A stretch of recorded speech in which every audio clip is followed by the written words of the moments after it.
Story RH, le podcast RH qui ne vous raconte pas d'histoire. Bienvenue à toutes, bienvenue à tous. History is made of stories.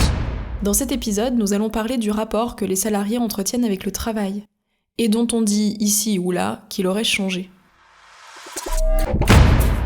C'est une évidence, non? Les gens maintenant, ils quittent pour les plus hardis d'entre eux, et ils quiettent démissionnent pour les plus sages. Leur rapport au travail a clairement changé depuis le Covid.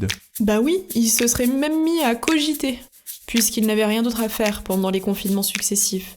Et en cogitant, ils ont relativisé la place du travail, et ils l'expriment.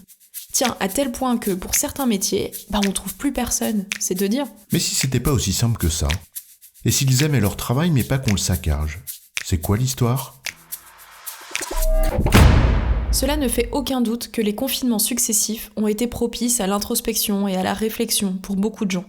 Sur la fragilité de la vie, sur la vie en elle-même, le sens qu'on lui donne, et bien sûr, la place qui occupe le travail. Comme toutes les crises, la crise de la Covid a été le catalyseur de prise de conscience. Mais ce qui semble intéressant à souligner, c'est que pour prendre conscience de quelque chose, il faut que ce quelque chose existe. Ce dont on parle ici n'est en effet vraisemblablement pas nouveau. On peut d'abord distinguer deux choses qui ne relèvent pas des mêmes logiques. D'un côté, la difficulté à rendre attractifs des métiers qui sont jugés comme pénibles. Et de l'autre, une forme de désengagement jusqu'à la démission. Le premier phénomène relève de ce qu'on appelle classiquement le marché secondaire du travail, bref les métiers précaires aux conditions de travail pénibles et pour lesquels la nécessité fait malheureusement loi. Or, sur ce plan, ce ne sont vraisemblablement pas les prises de conscience lors des confinements qui changent en profondeur les choses. Peut-être y a-t-il combinaison de plusieurs autres facteurs, démographiques notamment, ou liés aux évolutions socio-économiques. Cette histoire-là est autre, et elle reste liée à la question de la nécessité. Bref, on ne creusera pas plus loin le sujet ici, mais on parle de ces jobs que les gens prennent quand ils estiment qu'ils n'ont pas le choix. Peut-être acceptaient-ils de les prendre pendant un temps, mais ce n'est manifestement plus le cas. Mais on ne peut pas parler ici, selon nous, d'une évolution du rapport au travail. C'est plutôt une évolution des contraintes et des nécessités. Il y a ensuite le second phénomène dans lequel on va mettre pêle-mêle une certaine forme de désengagement suffisamment grand pour que les gens démissionnent ou se mettent en roue libre. Or là, on nous parle de grandes démissions. Dans les faits, en France, ce n'est pas ce qui a été observé dans les statistiques. Deux constats à formuler sur ce plan, issus d'une étude de la DARES. Le premier réside dans le fait que le taux de départ observé après la Covid n'a rien d'inédit. Un niveau qui est certes élevé, grosso modo 2,7% des salariés en France, au premier trimestre 2022, mais il était de 2,9% début 2008 par exemple. Et même sur les entreprises de plus de 50 salariés où il était parmi les plus élevés depuis 1993, il est moindre que celui du début des années 2000. Seconde remarque, le taux de démission est classiquement plus élevé lors d'une phase de reprise post-crise. Et en tenant compte de cet aspect cyclique, tout est normal. Je cite le rapport de la DARES. Dans le contexte actuel, la hausse du taux de démission apparaît donc comme normale en lien avec la reprise suite à la crise du Covid-19. Elle n'est pas associée à un nombre inhabituel de retraits du marché du travail. Des indicateurs complémentaires sont d'ailleurs rassurants de ce point de vue. Alors posons-nous la question de l'engagement. Tu sais, ce sujet si souvent mesuré à l'aune de la société Gallup, aux intérêts bien sentis. Prenons leurs propres études. Même aux États-Unis, où la grande démission a pris des proportions statistiques que l'on n'a pas connues en France, le taux de salariés dits engagés après la Covid était de 21%. Or, de 2009 à 2018, il n'avait jamais dépassé 20%. Alors peut-être faut-il chercher des explications ailleurs. Au fond, qu'est-ce que la crise de la Covid a montré dans les faits? Que les entreprises ont continué de fonctionner, à délivrer leurs services, même dans des conditions très difficiles. Et pourquoi, alors même que la grande mécanique des processus était toute chamboulée? Parce que les gens ont compensé. Ils ont fait le taf. En première ligne, en deuxième et en troisième. Ils ont témoigné d'un engagement sans faille pour une grande majorité d'entre eux. Pas parce qu'ils en tiraient un profit immédiat, mais parce qu'ils pensaient que c'était ça qu'il fallait faire. Et on va nous dire après qu'ils n'aiment pas leur travail?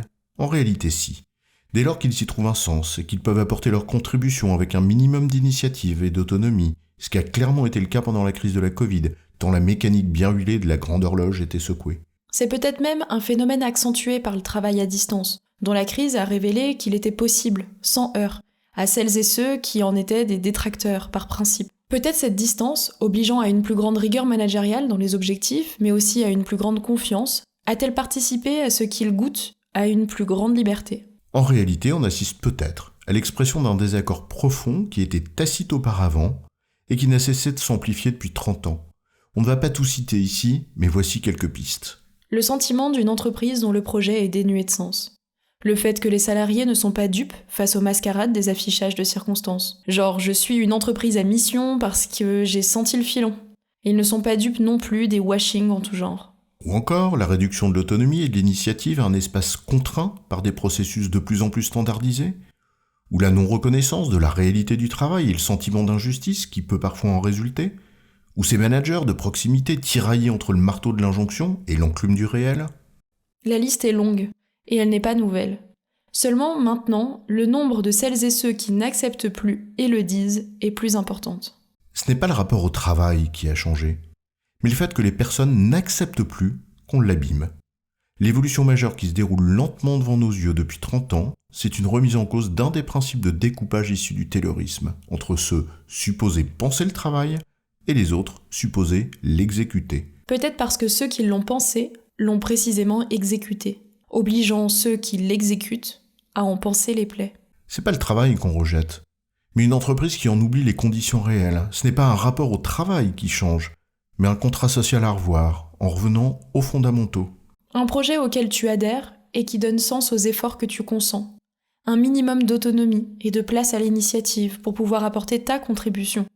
Et une reconnaissance, morale et financière, que tu estimes juste au regard de ce que tu as donné. Comme quoi le problème, ce n'est pas le travail, mais ce qu'on tire de l'équilibre contribution-rétribution. Et à dire que le rapport au travail change, on fait implicitement passer les salariés pour des mercenaires ou des feignants.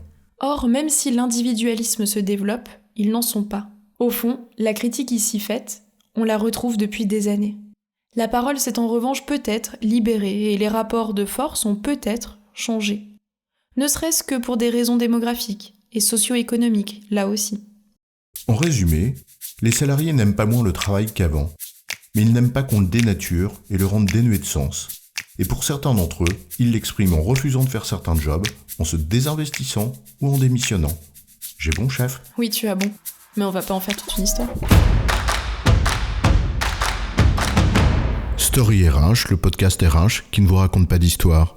Retrouvez tous les épisodes sur storyrh.fr.